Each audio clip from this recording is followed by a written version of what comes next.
Apakah dari awal Ibu mengikuti ini, mengikuti dalam penerimaan dan sebagainya? Iya, saya bertanya, apakah ijazah ini dikonfirmasikan atau diverifikasi ke UGM? Dikatakan tidak, mereka tidak pernah mengkonfirmasi ke UGM. Yang ini yang membuat saya heran. Kenapa bahkan ini suatu dokumen penting, suatu persyaratan menjadi presiden, tapi tidak dikonfirmasikan pada pembuatnya? Nah, setelah itu kami tanya berikutnya, apakah pada waktu kalian menerima fotokopi ijazah itu, apakah ditunjukkan aslinya untuk diverifikasi? Juga tidak.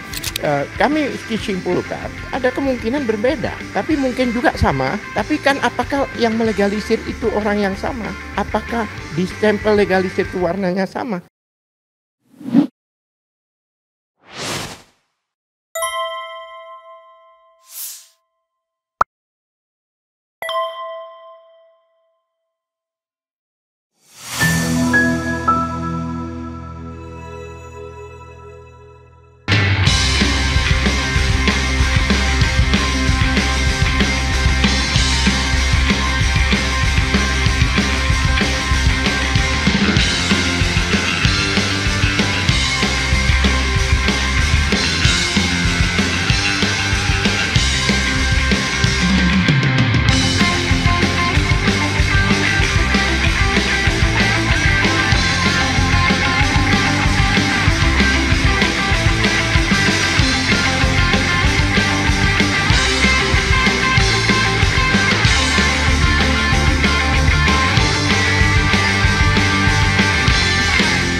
Kita mulai dari KPU ya.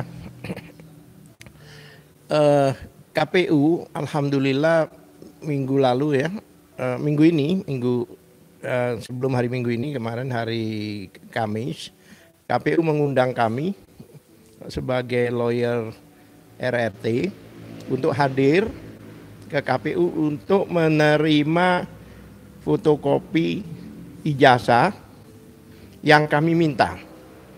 Itu tepatnya tanggal 2 Oktober ya? 2 Oktober ya, hari Kamis kalau nggak salah itu. Iya, hari Kamis. Ya, kami minta.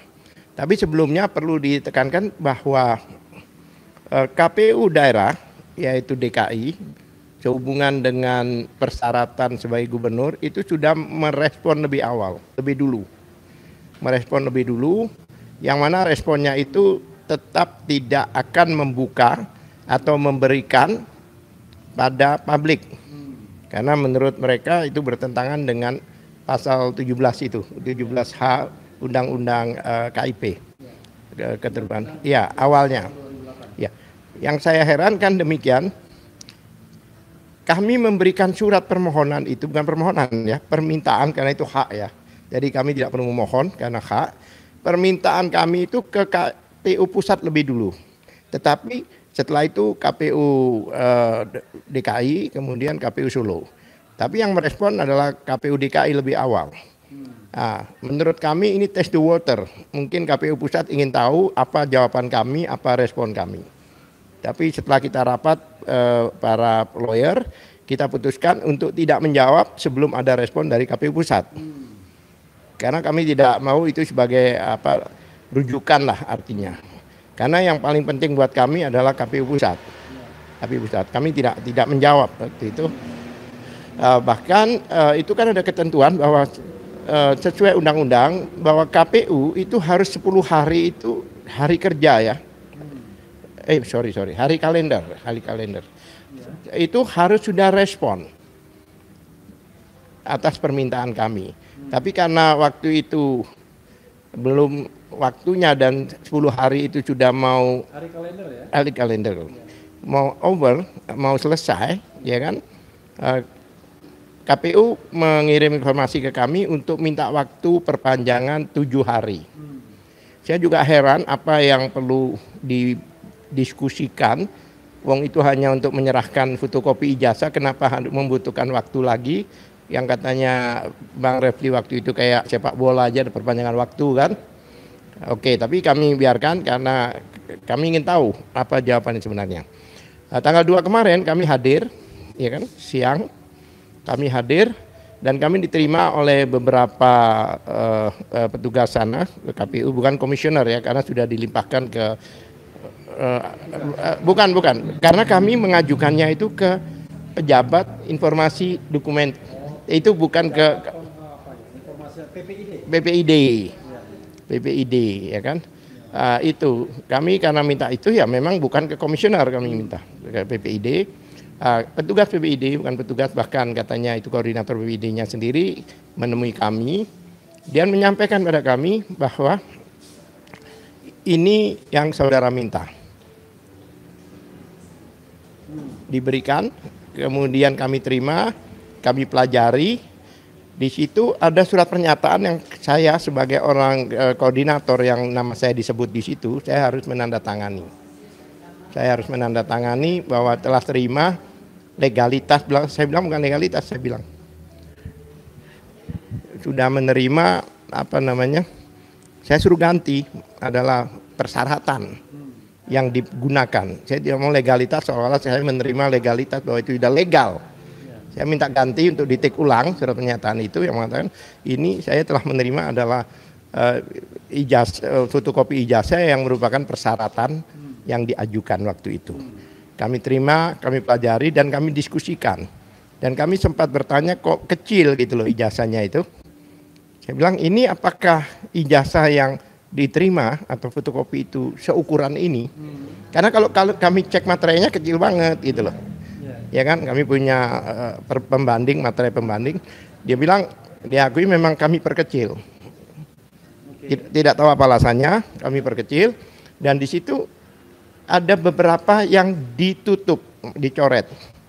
Contohnya tanggal lahir, kemudian nomor dari ijazah itu, kemudian tanda tangan rektor dan dekan kalau nggak salah itu dihapus, dan penanda tangan dari yang melegalisir.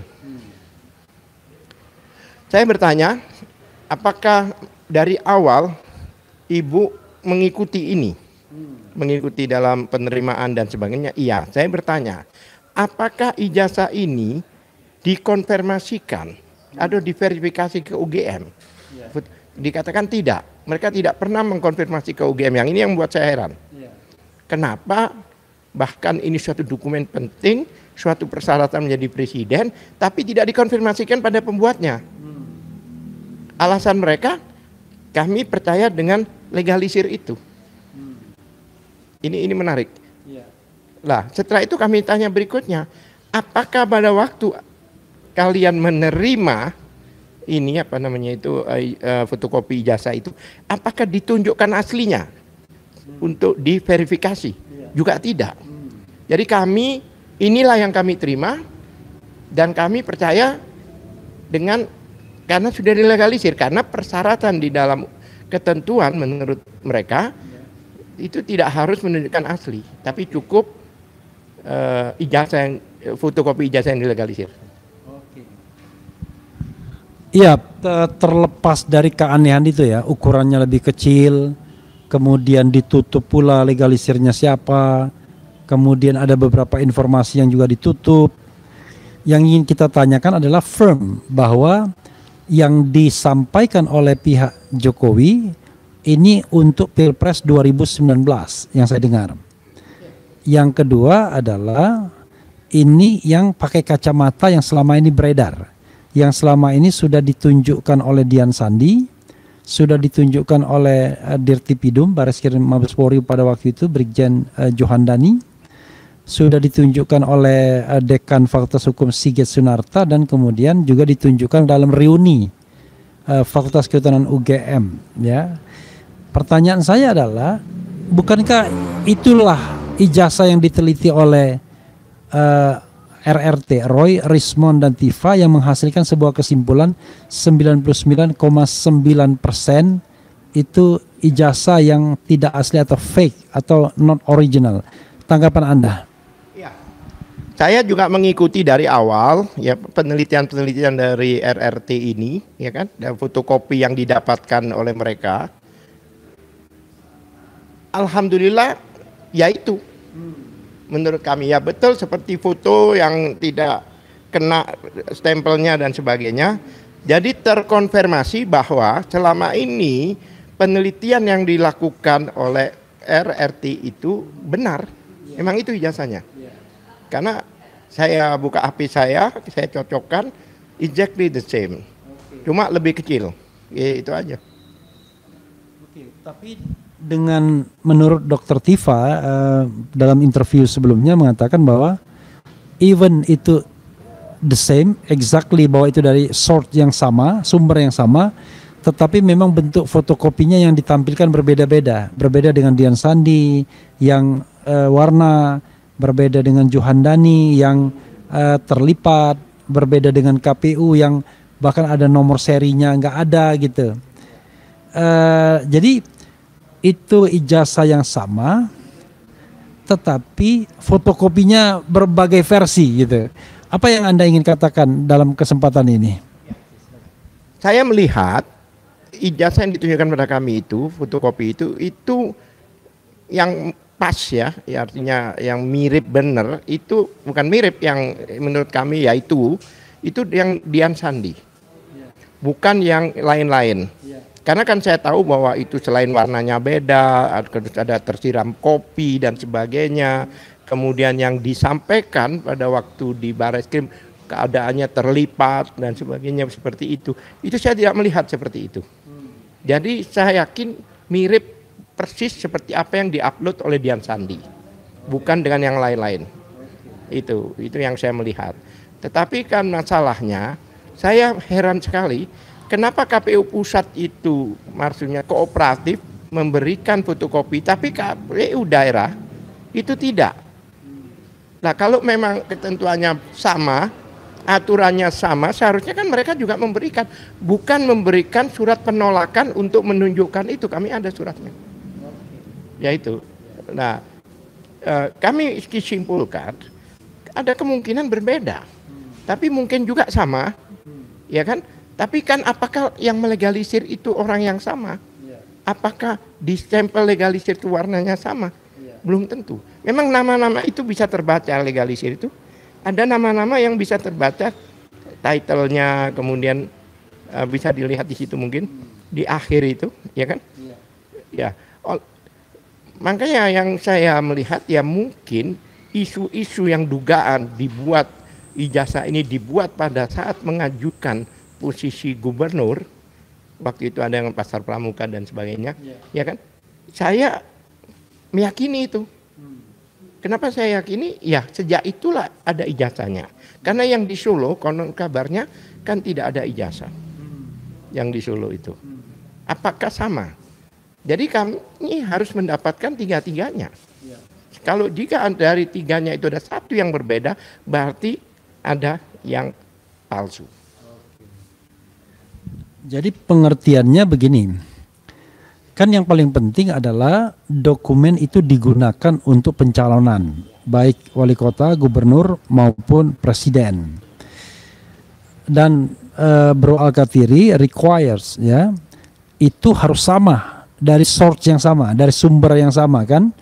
Wali kota sumber yang sama, kemudian gubernur sumber yang sama, presiden sumber yang sama. Kalaupun barangkali kualitas fotokopinya berbeda, kan bisa jadi kan, ada yang fotokopinya kotor barangkali, dan juga tentu berbeda-beda pula pejabat yang melakukan legalisirnya, bisa jadi berbeda karena dekannya dalam kurun waktu yang hampir 20 tahun itu bisa jadi sudah berbeda. Pertanyaannya adalah kalau seandainya itu sama semua source-nya nggak ada masalah. Tapi kalau source-nya ternyata berbeda-beda, let's say ternyata ada versi lain yang disampaikan oleh KPU, oleh tim kepada KPU Solo misalnya, atau KPU DKI, atau Pilpres 2014, ternyata berbeda dengan yang disampaikan dengan Pilpres 2019, walaupun gambarnya sama, kemudian katakanlah informasinya sama, tapi misalnya tata letaknya berbeda misalnya, kan sudah berbeda. Karena source-nya kan harus sama, sumbernya harus sama. Misalnya letak huruf overlapping antara huruf dengan cap UGM-nya misalnya. Apa pendapat Anda dan apa yang ingin Anda katakan kalau ternyata memang ada yang berbeda? Ya. Meskipun kami sudah menerima fotokopi dari KPU pusat, tapi kami tetap meminta dari KPU daerah, baik itu DKI Jakarta maupun Surakarta. Untuk apa? Untuk kita memverifikasi apakah sama antara, karena ini kan sumbernya sama, tahun lulusnya sama, orangnya sama, semuanya sama. Kalau di situ ternyata ada perbedaan, berarti kan ada kejanggalan. Kalau ada kejanggalan, ya pasti ada suatu yang tidak asli di situ. Iya.